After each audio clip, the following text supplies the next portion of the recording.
ಬ್ರಹ್ಮಾಸುರನ ಆಣತಿಯಂತೆ ಪ್ರಪಂಚವನ್ನ ಸುತ್ತುವರಿಯುತ್ತಾ ಹಲವಾರು ಬ್ರಾಹ್ಮಣರು ದುಷ್ಟ ದೇವತೆಗಳನ್ನು ಓಡಿಸಿದ್ದಾಯಿತು.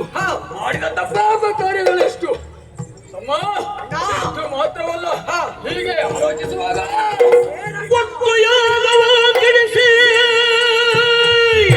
ಒಟ್ಟು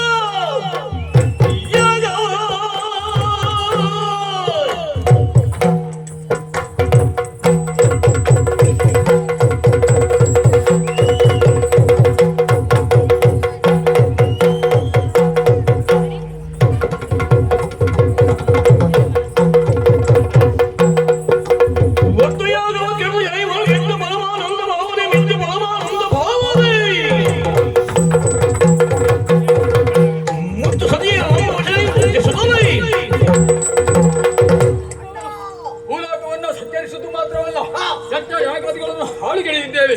ಋಷಿ ಮುನಿಗಳ ಶಿರವನ್ನ ಭವಿಷ್ಯಕ್ಕೆ ಅರ್ಪಿಸಿದ್ದೇವೆ. ಬಂದಂತಹ ಸುವಸ್ತುಗಳನ್ನು ಭಕ್ಷಿಸಿದ್ದೇವೆ. ಮಾತ್ರವಲ್ಲ, ಋಷಿ ಮುನಿಗಳ ಚಂದ ಹೆಂಡತಿಯರನ್ನ ಭೋಗಿಸಿದ್ದೇವೆ. ಇಷ್ಟು ಮಾತ್ರವಲ್ಲ, ನಮ್ಮ ಈ ಪೌರುಷಕ್ಕೆ ಎಡೆ ಉಂಟೆ ಹೇಳು. ಅಣ್ಣ ಈ ವಿಚಾರವನ್ನು ತಿಳಿದರೆ ಎಷ್ಟು ಖುಷಿ ಮಾಡ್ಲಿಕ್ಕಿಲ್ಲ ಹೇಳು.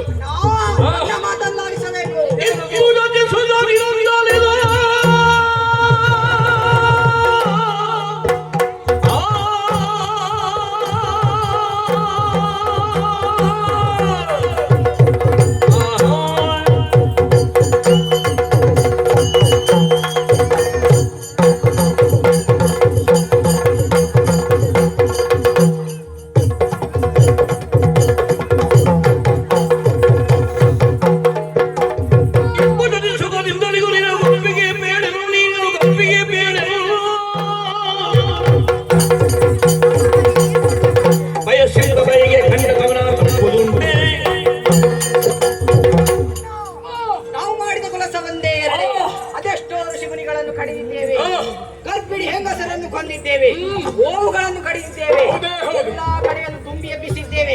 ಬಂದ ಗಂಡಸರನ್ನು ಚಿತ್ರ ಹಿಂಸೆ ಕೊಟ್ಟು ಕೊಂದಿದ್ದೇವೆ. ಇದನ್ನೆಲ್ಲ ಹೀಗೆ ತಿಳಿಸಿಕೊಳ್ಳುವುದು ಸರಿಯಲ್ಲ. ನಮ್ಮ ಅಣ್ಣನಾದಂತ ಕಮ್ಮಾಸುರನಿಗೆ ತಿಳಿಸಬೇಕು. ನಮ್ಮ ಈ ಶೌರ್ಯ ಶಕ್ತಿ ಸಾಮರ್ಥ್ಯಕ್ಕೆ ಬೆದರಿದಂತ ಜನರು ಓಡುತ್ತಾ ಇದ್ದಾರೆ. ಋಷಿಮುನಿಗಳು ಸಮಸ್ಯೆಯಿಂದ ಹಿಮ್ಮುಖವಾಗ್ತಾ ಇದ್ದಾರೆ. ಗೋವುಗಳು ಬಡ ಬ್ರಾಹ್ಮಣರು ಹೆದರುತ್ತಾ ಇದ್ದಾರೆ. ಹಾಗಾದ್ರೆ ನಮ್ಮ ಶಕ್ತಿ ಸಾಮರ್ಥ್ಯ ಎಂದೊಂದು ನಾವು ಬರುವಂತ ರಾಯ ಟಿವಿಗೆ ಎಲ್ಲರೂ ಬೆದರಿ ಹುಟ್ಟಿ ಹೋಗಿದ್ದಾರೆ. ಮಾತ್ರ ಸಾಲುವುದು.